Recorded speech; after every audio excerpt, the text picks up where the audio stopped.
Okay, we are live. Thank you, Rylan. And thank you, ladies. If you're tuning in for Wise Up tonight, we're going to get started in just another minute or two. We just wanted to get online and make sure that we are going to be technologically ready, but it looks like we are. So we'll give it just a minute and then we will start.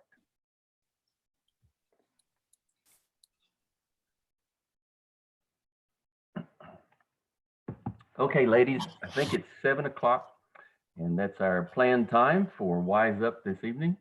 I hope that there are many joining us now and probably many who will join us later in the recorded session. But the purpose of Wise Up is to address issues and concepts that are pertinent to where we are in this most unusual time. And before we start, let me pray for all of us. Lord, we do ask that your spirit would guide and direct our discussion this evening. And for every person who's able to watch, we ask that you would speak to their hearts through this, give them words of encouragement. We pray for your guidance and your wisdom for all of us in this. And I pray this in Christ's name. Amen. Well, with me tonight are three of our staff members from Celebration. There's Lee Sexton, Ginger Canty, and Sandy Miller. And I'm going to ask each of them to tell you a little bit about themselves in terms of their work at Celebration and also in terms of their family situation. So Ginger, would you like to start? Sure. I'm Ginger Canty. I work in Real Life Ministries and I coordinate various ministries with Della. So glad to be here with everyone tonight. I have Ruby and she's 10 and Olive is 7. Olive goes to St. Dominic's. She's in first grade, and Ruby just transitioned back to public school in January. Now we're homeschooling again. So it's been interesting. And Lee, what about you? Well, I'm Lee Sexton, and I do women's ministry at Celebration. And I have been at Celebration for a long time and got married while working there and have had my kids. I'm married to Jamie. And then I have Grayson, who is 8 years old, and Aubrey, who is 11 years old, and they both go to public school. So we are on the homeschool journey as well, and just trying to adapt to working and being a homeschool mom and finding that balance. It's been interesting. Now, Lee mentioned working right now, and some of you might assume that the church staff doesn't have much to do. But in actuality, I'd say most of us are working harder now than we normally are because we're having to learn a lot of new things, do new things in a different way. And I've heard this from other pastors as well, that they're quite busy at this time. So it's interesting because we're learning new things, but it's also challenging. Sandy, what about you? Well, I'm Sandy Miller, and I work in the children's ministry. I've worked at Celebration, full-time in the children's ministry for over 10 years. My kids have grown up there. I have 2 boys. I have Wade, he's 24, and he just got married in January to Allie, so we're really excited about that. And my youngest son, Cayman, is 21. Wade just recently graduated from ETSU, and Cayman is still a student at ETSU. So my kids are in a little different season of life. However, Cayman was actually doing a study abroad, as I know Robert's daughter Abby was, and both of our kids were pulled home. Cayman was in England, Abby was in Ireland, and both of them got pulled home from their study abroad a little early. And so that was a change for them as well. And navigating, trying to finish those semesters and the work from abroad from here has been a little bit of a challenge too. So. And my husband is Teddy. We've been married a long, long time, and we were high school sweethearts. So. And I guess most people would know that I'm Robert Russell, and I've been at Celebration for about 20 years. My wife's Michelle, and I do have 3 kids, and I know not everybody knows them. People who've been at church longer saw them grow up there, but they're now all in their 20s. The youngest one is 21. In fact, Jonathan just had his 23rd birthday the other day, and And of course, a lot of people have heard me tell stories about he went through a very difficult time when he was born, was in the hospital a long time. So when we have a birthday celebration for him, it's very special. And it was for us just here recently. And then my oldest son, David, is 25, and he's engaged to be married this coming summer. So, what we want to do primarily tonight is talk about how this has impacted our respective families, and hopefully that will help you in thinking about what you're going through, maybe give you some insights in how people are adapting and so forth. And so, Ginger, since you, I think, have the youngest children, we'll start with you. Okay. Just tell us what have been the biggest challenges for you during this time period. Okay. Well, and I'm just going to be really honest. Whenever this was all happening, I am an introvert. So I'm like, staying home sounds wonderful. But I quickly learned it wasn't what I had in mind. And I had just transitioned Ruby back into public school. We had been homeschooling. So I had gotten into my routine of, work, and then I could pick them up and be present for them after school and do our activities. So I feel like as soon as we were getting into that routine, this started happening. And now I will admit, even though I have been a teacher in the past and I've homeschooled, this has been a challenge because it was unexpected. So I still am not really fully adjusted to it. We're still trying to figure out our way and our routine. Our schedule has been really strange. They've probably stayed up way later than they should because I will work while they're busy, and then I'll try to do things and then work again at night, and they're probably up and they've probably been on screens more than they should. But I'm learning to give myself some grace. I'm learning to just focus on the day that the Lord has given me and not worry about the next day. I've really been praying over Matthew 6:34. That's been a daily thing for me. So it's been an adjustment. And I think as time goes on, I've set goals. So this Sunday evening, I thought I'm really going to get it together for the school week, and their teacher will be proud to hear this. But it's been a lot. It's been challenging, and getting them. Ruby was used to me being a teacher because I was her teacher.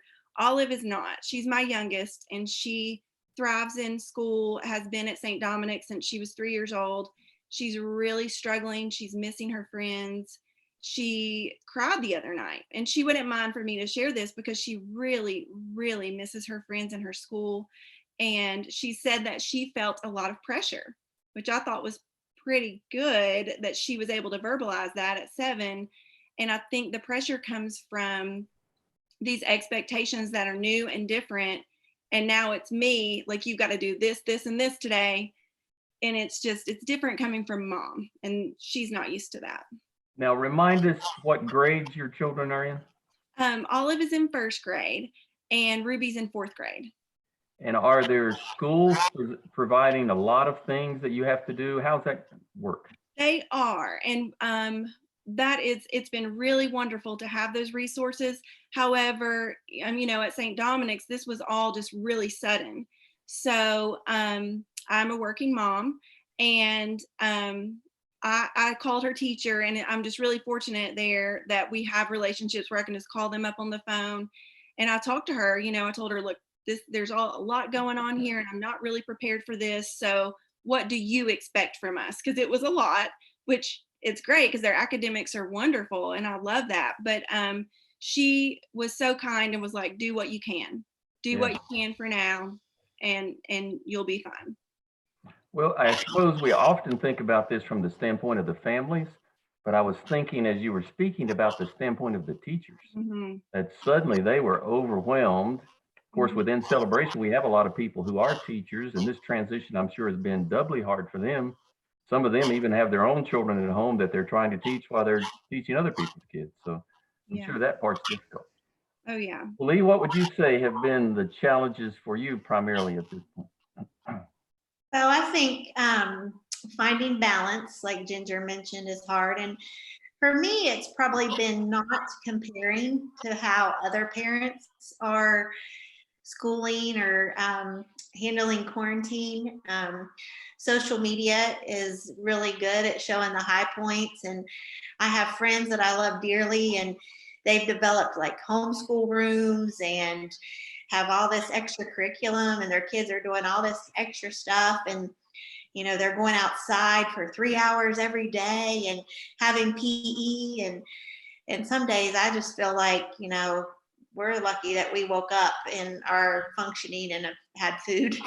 So I think one thing is just comparing, not to compare. God gave your kids to you, and you know what your kids need.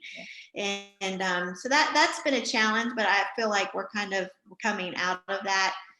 I was telling, I think, Ginger earlier, that my kids, 99.9% of the stuff that they need or they want, it's mom, mom, mom, mom.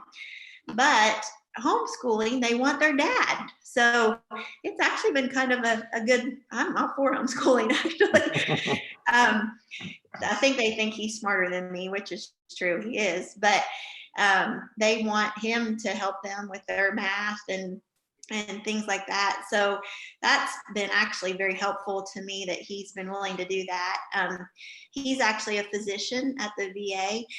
And works nights. So he's been staying up with the kids when he gets home in the morning and doing their schoolwork. So that's been a huge blessing. And we've kind of tag teamed on some things that he doesn't really enjoy. But I think the big thing is just not comparing. And that's so hard with social media, and just knowing what your kids need. And even like today, Grayson was working and he was just done. You could tell. I mean, he wasn't done, but he was done. And so not pushing too hard. I mean, they're so overwhelmed, and especially with the news of schools closed now, my kids are sad. I mean, they're just really sad. And just allowing them to work through those emotions and let that sink in, I think, is huge too.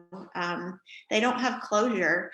So just trying to figure out ways to offer them some sort of closure and consistency. It's just literally total dependence on the Lord. Yeah. Well, I'm sure for many of the kids and parents, there was this hope that school would resume sometime this spring. And as you mentioned, that announcement that here is very recent, I'm sure was very disappointing for a lot of people. I even saw some people who are single parents who are really trying to juggle parenting and teaching, and this is quite a struggle for them to see that the school year is not going to resume.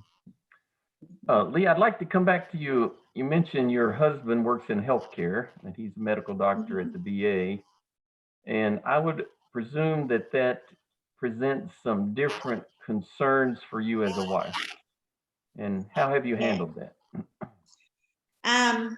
Honestly, he works 7 on, 7 off. And so he's had 2 shifts since all of this has started. He just finished up his second one this morning. God has been very gracious to remove the fear that I had on the first shift. The first shift, I literally, not to be over dramatic, but I felt like I was sending my husband off to war or something. I'm really trying not to be over dramatic, but that's the only way I can really relate how it felt, or how I think it felt. I've never sent somebody off, but and this time the fear was gone for both of us, because we have a plan in place that thankfully he has not been in contact with any patients that have the virus, but we have a plan in place to how we're going to quarantine him. And honestly, the realization that he could be quarantined from us for 14 days is so overwhelming to me. Just with the homeschool and the working and the kids not being able to see him or touch him, or me not being able to see him, that to me was so heavy and so overwhelming. And then seeing the stories on social media and on the news of doctors dying and being sick, and even a local doctor just came off a ventilator this morning. It was too much, a lot of sleepless nights, but I can honestly say that the Lord lifted that fear and really has given us both peace. Often when I'm praying with other people, people will intercede for the healthcare workers, and that is really important. Maybe that's part of the reason you've experienced peace through this, and we'll pray that you continue to do so. I know that within Celebration Church, there are many doctors there. Maybe not everybody's aware of this, but there are a lot of doctors, but a lot of other healthcare workers. And I know like of one person who's a respiratory therapist, his wife is pregnant and they've been having to stay separate from one another during this time period because he is working with patients who have this issue. I know of another is a medical doctor, and I'm pretty sure she works in emergency care, and she's been quarantining herself from the rest of her family. So I know, We have, yeah, we have taken a lot of extra precautions. Jamie changes at work, showers as soon as he gets home, keeps his clothes away. I mean, so we have done a lot of extra precautions, but we have not had to quarantine yet. Thank goodness. That could change, in a moment. well, I'm sure it varies by individual. Like the two I mentioned, they're in sort of high risk positions where they're often exposed to patients who are dealing with this. Well, Sandy, let's transition to you and tell us a little bit about what have been the challenges for your family during this time period. Well, as I said, my kids are a little older and our challenges have been a little bit different from Lee and Ginger's in several ways. Wade had just graduated from college, but was getting ready to start an internship. So we weren't certain about that. Luckily, he's been able to do that, but had to take some time off, which I'll get into that in a moment. And with Cayman schooling, just readjusting back to the States, trying to get him back to the States, which I know, Robert, you can relate to that very well, trying to figure out the airfare and that sort of thing. And that was stressful. When Lee was talking about fear and not being overly dramatic, I don't think it's overly dramatic. I think it's just reality of we didn't know. No one knows. We were talking earlier, I was watching a video not long ago about kids ministry in this time, and she said no one has trained us how to handle a pandemic, and that's the same in our families. I don't think there's no rule book. I mean, we just don't know what to do, and I don't want to be fearful. Scripture tells us the Lord did not give us a spirit of fear, and that has been a verse of strength for me through my whole life, actually, but particularly during this time. So now I'll kind of back up a little bit and say that my family has actually been sick. We have actually tested positive for COVID-19. Several of us have. That started, I will say I was not around anyone's kids. My husband was out of town and then came home. We were talking about that to make sure people knew. He had been out of town. He travels, those of you who know me know he travels quite a bit for work. And so he had come home at the end of one week and was feeling poorly and got sicker over the weekend. And that was the weekend we actually did not have children's ministry at Celebration. So I'm thankful I think that was a wise choice. I wouldn't have come to church that weekend anyway because he was feeling so poorly. My daughter-in-law and I, since my husband was sick that weekend, she had gone with me to pick up Cayman at the Greenville-Spartanburg airport. And I think that my husband probably had it, gave it to her, and then we probably gave it to Cayman in the car traveling back home from the airport. She started getting symptomatic that week. She's asthmatic, so they tested her on a Thursday. The test came back the next Wednesday and it was positive. So my husband was pretty sick and my daughter-in-law, Allie, was pretty sick. They were both pretty sick. I mean, we went to the doctor, we were in contact with the health department. Allie had a case manager through the health department. She has a really good relationship with her physician. We have a good relationship with our family physician. And that was all really, really helpful. After Allie tested positive, since Cayman had been in the car with her, the health department wanted him to be tested as well. So he was tested and he tested positive. His test came back in like 24 hours. So it was really quick.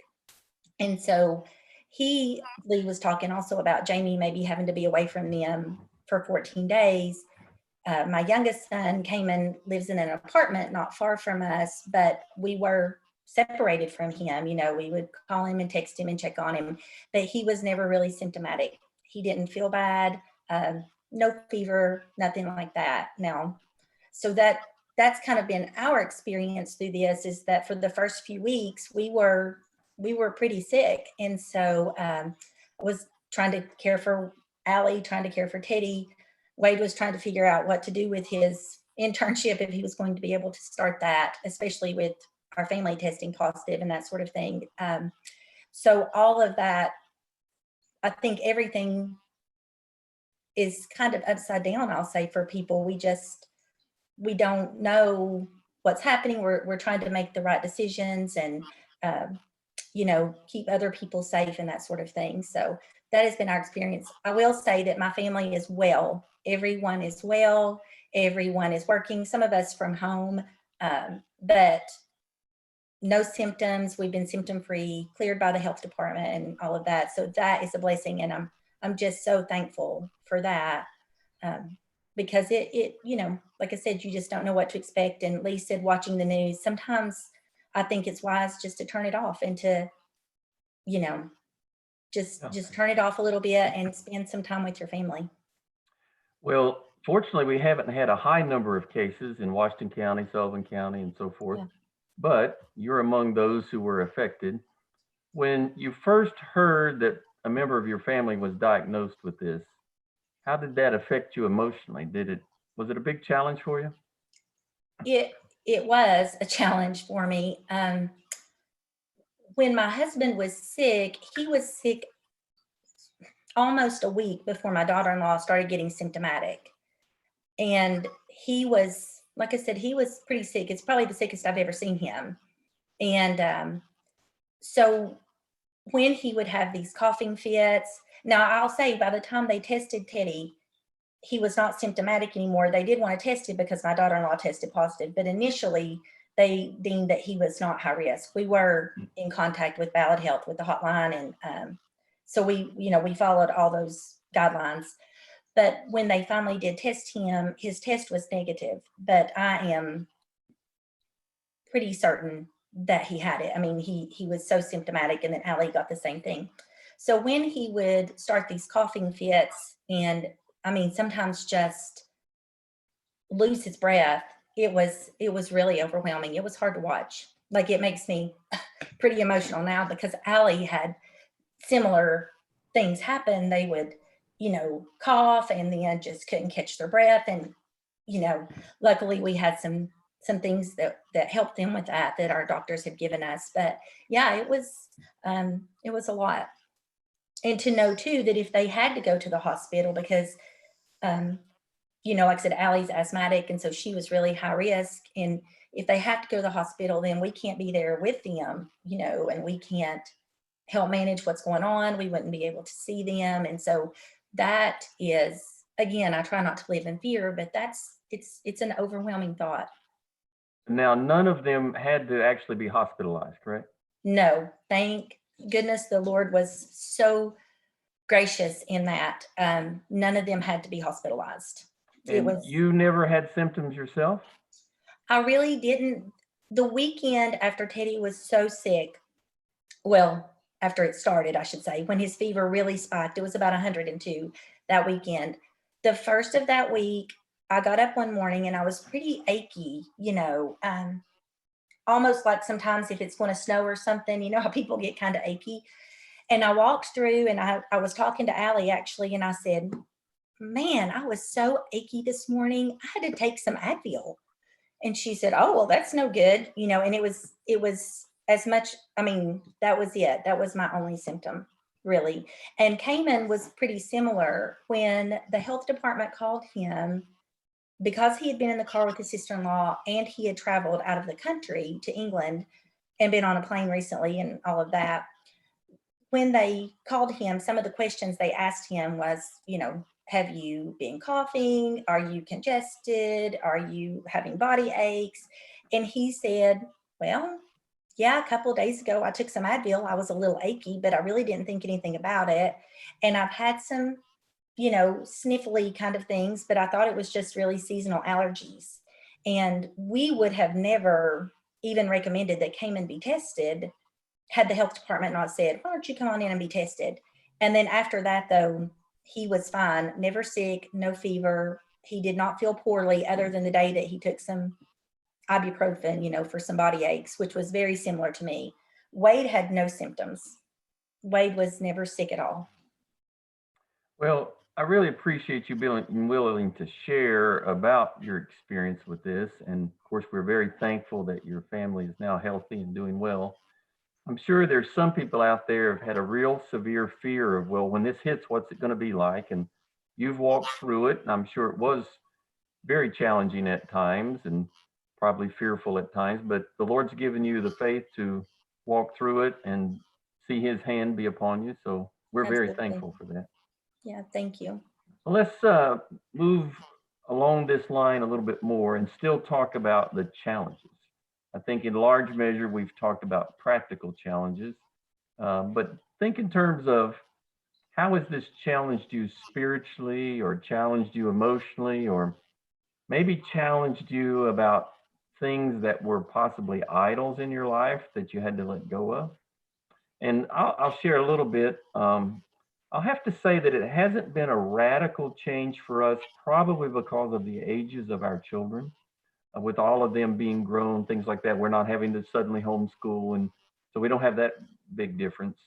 Um, and in some ways, we've actually found it to be pretty positive because we're seeing some of those kids more since they're not like my one son who's in graduate school at UT. He's actually living in Kingsport with his in-laws now because they just wanted a little more family connection. So we're seeing them a little more often. So that part's been good. But I will say, as Lee alluded to, or maybe Sandy alluded to, that we were actually in Ireland when all these restrictions started taking place, and our daughter was there studying for the semester. And she was studying in Belfast, Northern Ireland, and really enjoying it. She was having an absolutely wonderful experience. And so while we're there, there begins to be this discussion among her group about, do you think they might stop our program? And she was sending us some messages and talking with us, and we were sort of thinking, oh, surely not. That it's certainly not going to be that big of a problem. And then she contacted us one day and said, they've told us we have to go home. And she was really, really upset. And quite frankly, my wife and I thought that that was a bad decision. We thought they're overreacting, that's unnecessary, and so forth. Of course, now in retrospect, we think, well, that was probably a good decision. That things escalated a lot more quickly than we anticipated. And I think we were trying to get home a few days after your son had gotten home, Sandy. And we were having flights canceled one right after the other. And at one point I was developing a backup plan of where we were going to live in Belfast because I thought we might get stuck there for 30 days or something like that. But once we got back to the United States, the challenges haven't been overwhelming to us. The main challenge has been adapting to using new technology in terms of trying to do church. But I really do see a lot of good things coming through this. But now for you personally, again, back to that question of, well, were there spiritual challenges or maybe some things you feel like you need to let go of that the Lord has shown you during this time period, or maybe just emotional challenges? How would you address that? And I'll let any of you who's ready to go first, whoever feels that way. Well, I will go. I was just thinking as you were mentioning that, Robert, I think spiritually for me, I have really missed connection, and even seeing you guys in person at staff meeting, like I really miss that. And I probably took it for granted. I really probably did. And so I have tried to find ways to maintain connection and, with people who I love and my friends, and even be purposeful daily in maintaining that connection with the Lord. So, I mean, just things that I've been doing is some listening prayer and journaling, which I've never done that before. And that has been a big blessing to me. So I've tried to set aside time to do that. And I think that he is really speaking to me to reevaluate the busyness. Not that I'm not busy while I'm at home, it's a different kind of busy. But the running everywhere and are all the things that we are doing all the time really necessary? Some things maybe, some things aren't. And so I think that he's really telling me to reevaluate some things. And that I think he's told me that in the past, and that, you know, I really need to listen. So it's been a blessing in a way, because I've felt, you know, I've been able to do some online devotions with friends, and we can talk back and forth in that way. That's been really good. And I wasn't doing that prior to this. So I kind of see, although it's challenging, it is a blessing, and I'm trying to find joy in those little things. And I've realized how much I need connection in my life. I love hanging with my kids, but I need some adult conversations. So, you know, it's important.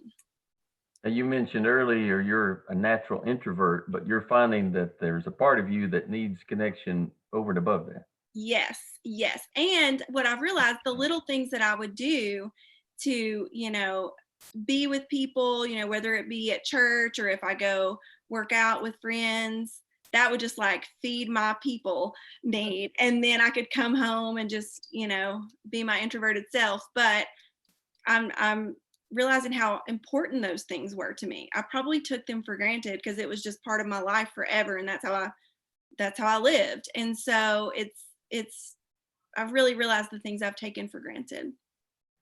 Yeah, I said to my wife today that I'm missing people more now than I was when this first started. Mhm. If I on the old Myers-Briggs test, I'm exact in the middle on introvert extrovert. So the introvert part of me can deal with this okay, but I think the extrovert part is really starting to want to see people that I've regularly connected with. Mhm. And there is something about the human soul, I think, that needs that. It's just the way that God has designed us. Mhm. So, what about one of you? How would you say there have been other challenges for you, whether spiritually, emotionally, whatever it might be? Well, for me, I think it's been like an emotional roller coaster. Like I can sit and watch like my kids do their work or and like study their little eyelashes and their little hands, and I'm so overwhelmed with the blessings of God. It's just like I'm so thankful for this time, and I'm thankful for this time to slow down and to really just sit around the table and not be as busy. And then the next second, I'm like, but I want to be at the ball field watching Grayson play ball, or I'm consoling Aubrey because she doesn't get her fifth grade graduation. And then you get mad. It's like, why is this happening? So to me, it's just kind of, and I'm not a hugely over emotional person, but just learning to manage the emotion, not of just me, but of my kids, because helping them to understand and helping them to feel safe and secure, especially with Jamie and healthcare, and Aubrey worries a little bit. So constantly worrying about them being safe and secure and feeling that. Um, and then just dealing with four people's emotions that are home. And so probably the emotional aspect. And I just keep asking the Lord, what are we to learn in this season? What do you want to show us? And what do you want to teach us as a family, as individuals? Um, and just giving him permission just to totally reveal himself to us. I mean, here we are, God, show us. So spiritually, probably just that, just, okay, God, you know, we're wide open to hear what you have to say. And then just the emotional part has been really surprising to me. I'm weird because I am an extroverted introvert. So I can be in a group of people and be content, or I can be sitting on my couch in my pajamas and be just as content. So that part hasn't been as bad for me. I do miss my family. My parents just moved here in December, and I'm like, I've been trying to get them to move here for years, and then now here we're quarantined. So that's been a little hard. And then we're really close to Jamie's family and to the kids' cousins, and just seeing them not being able to connect with them physically, it's been hard. So I think I see so much good. I mean, so much good. But then there's that little nagging part of me that just like, why, God, why, and then, trying to keep your kids peaceful, but also realize you can't fix this. This is out of our hands. And I think a lot of times as parents, we try to make things almost perfect for our kids. Like, we don't want them to suffer. We don't want them to question or, and I mean, we can't fix this. I can't fix that there's not going to be a 5th grade graduation, or that Aubrey doesn't get to go on her Dollywood trip, or, it's out of my hands. So just teaching them that, mommy and daddy can't always fix things. This is totally in God's hands and he's in control. Cindy, what would you share in this area?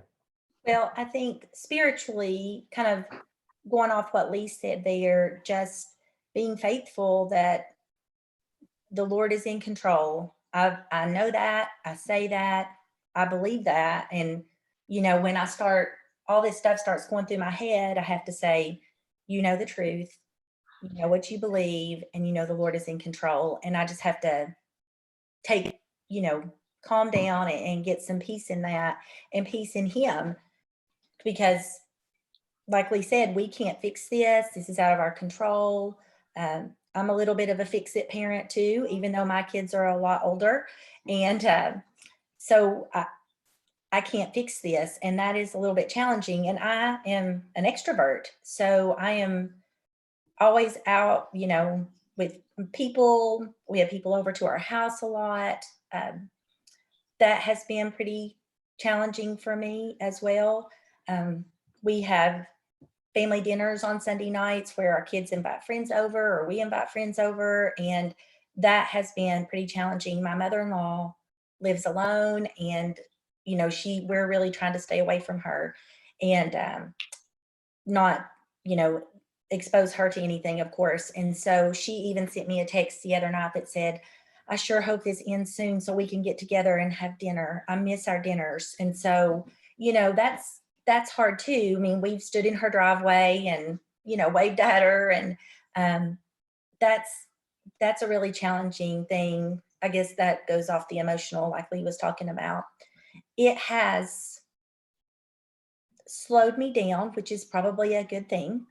I have certainly grown in my prayer time, in my prayer life, talking to the Lord, and having to sit down and just be quiet and talk to him, praying for my friends, praying for the healthcare workers, praying for our leaders, praying for my family, praying for just healing of this for us in particular.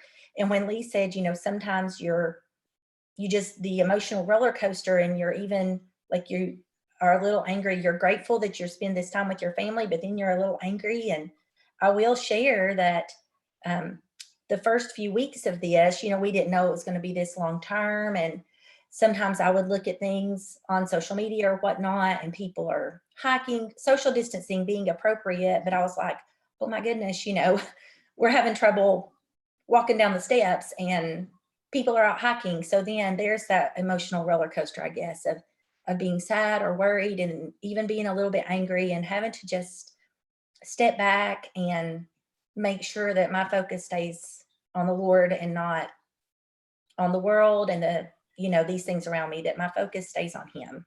So for that, I'm grateful. And we have used our deck a lot since this happened.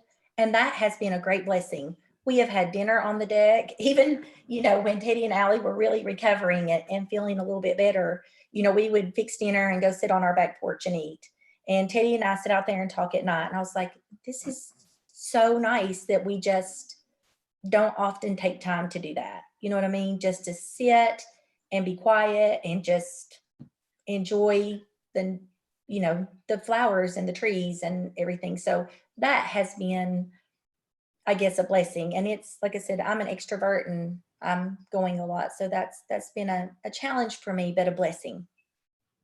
You know, I'd have to say in my neighborhood, the quality of lawn care has gone up exponentially. Have you noticed that around you? Yes. I think some of my neighbors are mowing twice a day because they're bored. They're just getting out to do something. But I have to tell you this, one of our neighbors is a well-known dance instructor in the Tri-Cities. She's taught kids dance for years and years and years, and she turned 80 years old here just within the last day or two. And we actually had a parade in our neighborhood yesterday.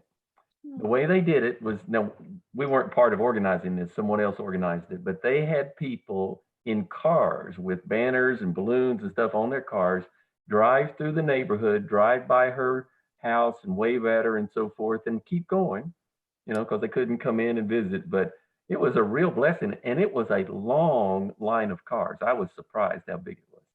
So some people are coming up with real creative ideas to do things that bless one another during this time period. We did that for a couple of my kids' friends. We've been involved in a couple of the parades, and Jamie said that even if the quarantine wasn't going on when our kid's birthday, we're going to do that for our kid's birthday too. Way easier than planning a big party. Yeah. Well, that's the first one I've seen, but I must say I was very, very impressed. They did a very good job, and I know she was blessed. She was out in her driveway just waving at everybody, and it was really good. I was going to say that one of the areas, though, that I have a real concern is the people who are losing their jobs. And I think more than anything else, this is what is burdening me more. And I don't know a high number of people who've lost their jobs, but I'm getting to encounter those. Like I reached out to one young man he's married, he's got children, he lost his job, but he had a great attitude and he's already found work. So he quickly adapted to something else, and I'm hoping that others can do that. But I know for some people, this is an extreme challenge financially, that they're suddenly at a place that they didn't expect. And those are the ones that I have a deep concern about right now. Have you encountered any people who are in that situation? Well, I know there's a mom, a single mom, and one of her things was, oh my goodness, now she loves her kids. So I think Ginger had kind of talked about this a few minutes ago.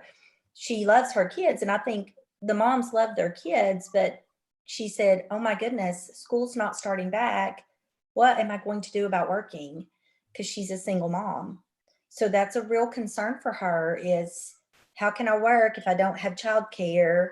But if I don't work, then we don't have, finances. And so that is really hard for people, and I think, what do you do? Where do the kids go? There's not a lot of childcare options. And so that's such a challenge, for these parents and single parents who don't have families, or, even grandparents that live with them or whatever. So I think that is problematic, and it's just challenging to even know how to help those people, since we're all trying to social distance. I think too, the small business owners, that my heart has been burdened with them too, that, they're not getting paid. And then I'm sure there's many of them, they're probably on the verge of losing their whole business, which is their livelihood. And that's really been a burden for me as well. And, the repercussions of this, whenever we get to be done social distancing for small businesses or those unemployed, will go on way longer than just us getting back together. So, I know we all know people, and there's people in the church that are small business owners. So I've really been praying for them. Yeah, I'm sure for some it's a very, very difficult time. And across the country, there'll be some businesses that will not recover from this. It's just inevitable that'll be the case. Well, let's move to talking a little bit more about the blessings that we are seeing in the midst of this. And I'll start a little bit. I mentioned that Abby had to come home from Ireland, and her plan is to go and work in Colorado this summer for Focus on the Family. She's got an internship out there. So we expected her semester to be in Ireland. She'd come home for a brief period of time and then be off to Colorado, and we wouldn't get to see her very much. And instead, we've got this real long period where she's here and she can't go anywhere. And she's even like last summer when she was here at her age, she's out with friends doing things all the time. We would see her sometimes, but not a tremendous amount. And I thought just today, this might be the longest, most in-depth time that we have with her the rest of her days, because she may well move off into some other direction in the not too distant future. So I do see some real blessings there. And I mentioned like my son, Jonathan, he and his wife were living in Knoxville, but they're living at their in-laws house here in Kingsport because he realized he was going to have to continue doing his studies online and he'd still be working 8 or 10 hours a day. But she did lose her job. She was working in a school there as a teaching assistant, and they furloughed her not too long ago. So she was going to be home by herself all the time, and he's studying. So they thought it'd be better for her to come and be with family here. And I think that's really worked wonderfully for them. So I do think that there are a lot of situations where families are closer together by necessity and mandate, but it creates such a good opportunity to spend some special time. I mean, we're not likely to have a time like this again in any time in the near future, hopefully, and in the lifetime of our kids, things like that. So how do you see some blessings that are coming forth in this, in your family? I think for me, and this just happened today, and it was really special, and it's something that I was thinking while I was noticing what was going on around me, that if they were in school, I would not have had this opportunity. And right whenever this started, and I wasn't really sure the extent to how long we would be home, and I just happened to find this really pretty paint by numbers, and I ordered it online.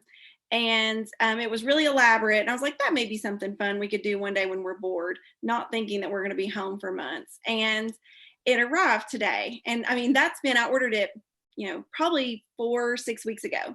It arrived today. And the girls were so excited. And we went outside. It was a beautiful day. And they were still in their pajamas at 3:00. I'm going to admit that. And it's okay.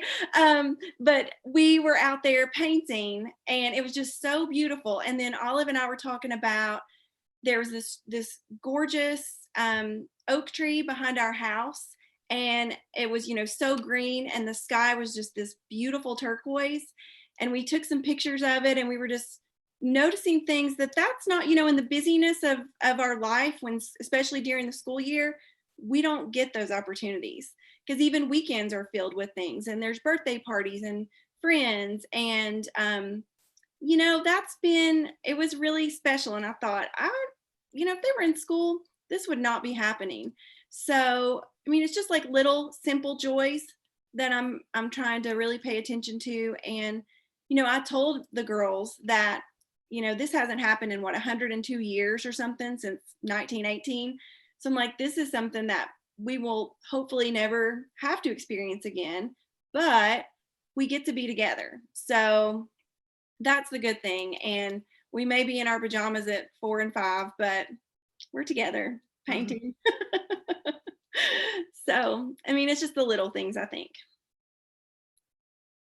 I agree with that. We have a puzzle that now it's a big puzzle and it's really hard actually, but we've been working on it for several years, which sounds ridiculous, but we have pulled that puzzle out and made so much progress on this puzzle. And we're all so excited about it. It's across my dining room table, and we sit down and work on it together. We've had the opportunity to play games together, eat almost every meal together, actually. And so that's nice, some conversation and just time I think like Robert said too, that we'll probably never have that, this much time with our kids in our lifetime again. So I've really enjoyed it. And like, sort of like Robert's son and daughter-in-law are living with their in-laws.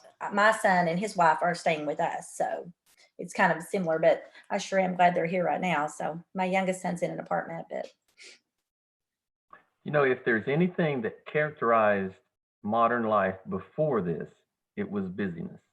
Mhm. Like I think just about everybody, their lives were always busy with so many things. And compared to what human life would have been like, say back in the 1800s or something like that, I think it's very, very different. That in those days, families were very connected because they were working together on farms, things like that, and they got up at daylight and went to bed at dark, things of that nature. And for us, we're always going in so many different directions that it's quite a challenge. That this has certainly caused many of us to back up and look at life a little differently and reassess things. I told my family, I said, the things that we're not doing now that have not caused you to be sad that you're not doing them, we're not going back to them. Yeah. So that's kind of what our guide's going to be. And there are things that they're missing. I mean, Gray is missing baseball terribly. And when worship arts was canceled, Aubrey was in a pile of goo. But the things that they were like, oh yeah, I don't have to do this or I don't have to do that, we're not going back to them because life's just too short. So that's kind of that's going to be our new plumb line, because we were crazy busy before all of this. And Ginger, you were talking about the trees and stuff. I was sitting out back of our house and I was like, this has to be the prettiest spring ever. I agree. I think I Yeah. saw that today. I was like, I've never seen the sky the way Yeah. that color, and it was beautiful. it's And funny. We did the same thing. Allie and I were walking the dogs earlier today, and I was like, look at all the beautiful trees and flowers. And I think that maybe we were so busy that we just didn't take time to notice them. Yeah. This is I think it's a God wink too. I think he has given us, because I know if I was trapped inside with rain and drear, it would be a different thing. And we've had so much fun going outside and going in our woods and playing volleyball. And I think God just knew that we needed that little glimpse of warmth and sunshine.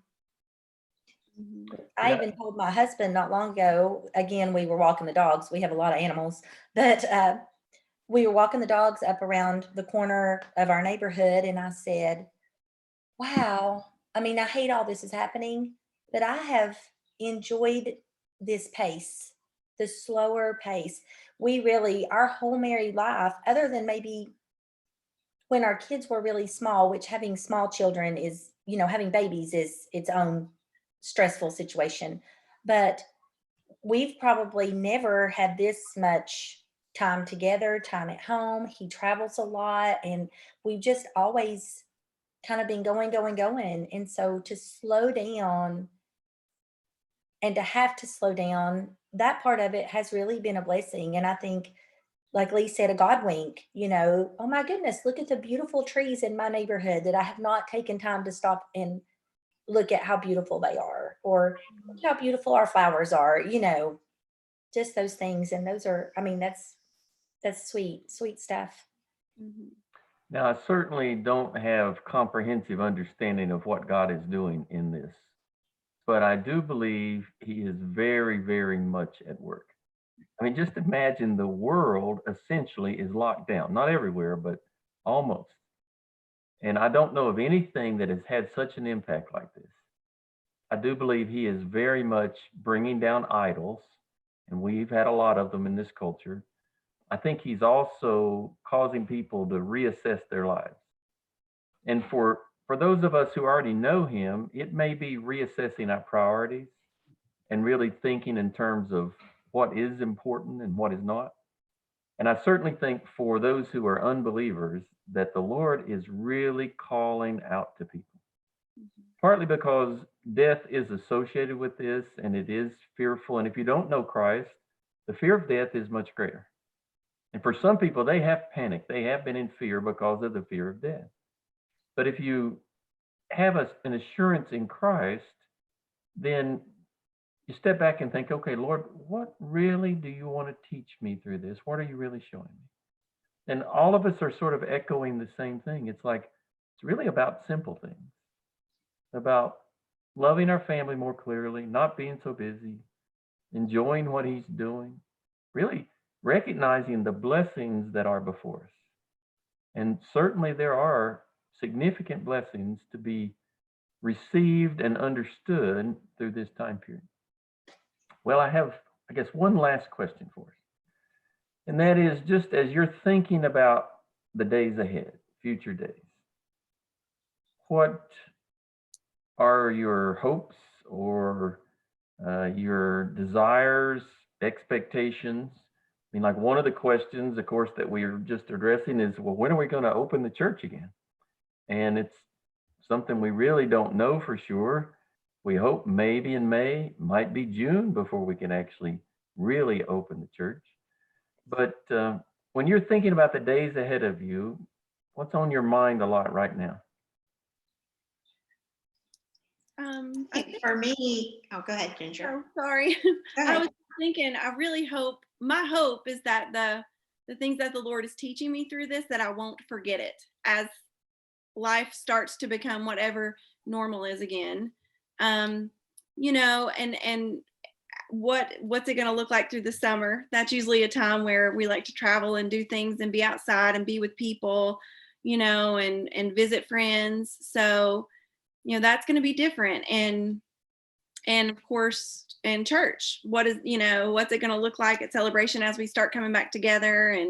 And but I think that I really want to remember what the Lord has taught me and is still teaching me through this time, and not let that go, and not let all the world and all the stuff that's happening and all the pressure and like Lee said, the comparison trap that you can get in, that, you know, oh, this family, they're, you know, are doing ballet 5 days a week and we only go once. We need to do that. And, you know, just to keep things in perspective. And that's my hope for you know, the next few months, and hopefully long term too. I think it's changed my parenting style. I think that I'm having to you know, let go of a few things, and it's okay. And I think that's going to teach me a lot moving forward as they get older, and, you know, pick my battles. I think for me, Ginger, you kind of touched on it, is just like, I mean, here we are, it's going into summer, you know, my kids normally do camps and we do traveling and cookouts and you know, the first month and a half, it's like, oh yeah, this is great, but how's it really going to be if this does extend into summer? You know, like trying to live in the moment and live in the day, but yet still my mind has been going there a lot, especially after yesterday with them saying school's closed, because it regardless of what happens, it's going to be a different summer. Not everything's going to open back up, not, you know, so just trying to kind of wrap my mind around that. And then also, like Ginger said, just to really take to heart what God has taught us and what he has showed us, and to not just jump back into the busyness, because I think possibly the Lord is showing us, for our family, busyness was our idol. That, you know, we could say we did all of this stuff, and we did baseball 3 days a week, and we did dance 3 days a week, and I was in choir and Girls on the Run, you know. So I think that almost became or was our idol. So, you know, really allowing the Lord to prune us through this season and to take those things away, and then add back in, like I said, only the things that bring us joy, and the things that we're not like, oh yeah, we're not going to do it. And I invite y'all to hold me accountable to that. Yeah, I agree with busyness being an idol. That's been clearly revealed. And probably Amazon Prime too. Well, that hasn't stopped for me. You should see our garage. Ryan. Well, I agree that busyness was definitely my idol, and stopping and being quiet has always been a challenge for me. And a little bit like Lee said, I can tick off, list all the things that I've done and with great intentions, but I do think that that's something that the Lord is revealing to a lot of people, that we need to slow down and enjoy our family, and busy is not always better. And that's, that's kind of a hard lesson, because then you have to stop and you have to think about things and, process a lot of things. And so the Lord has really been working on me through that, and looking forward, as Lee was saying about vacations, I think Ginger too, in the summer, like what's the summer going to look like? We always have camps at church. What's camp going to look like? What are our day camps going to look like? How's that going to play out? What are the kids thinking about that? I know they're missing church. I've talked to parents, and of course all the leaders are texting me. They all miss the kids. And I had a leader text me the other day and said, it's time to get back to church. Like, they're just so missing their time with these kids. And so that's another thing too, looking to the summer and to our camps, and then to even my family's vacations. I mean, my son and his wife have had to cancel their honeymoon.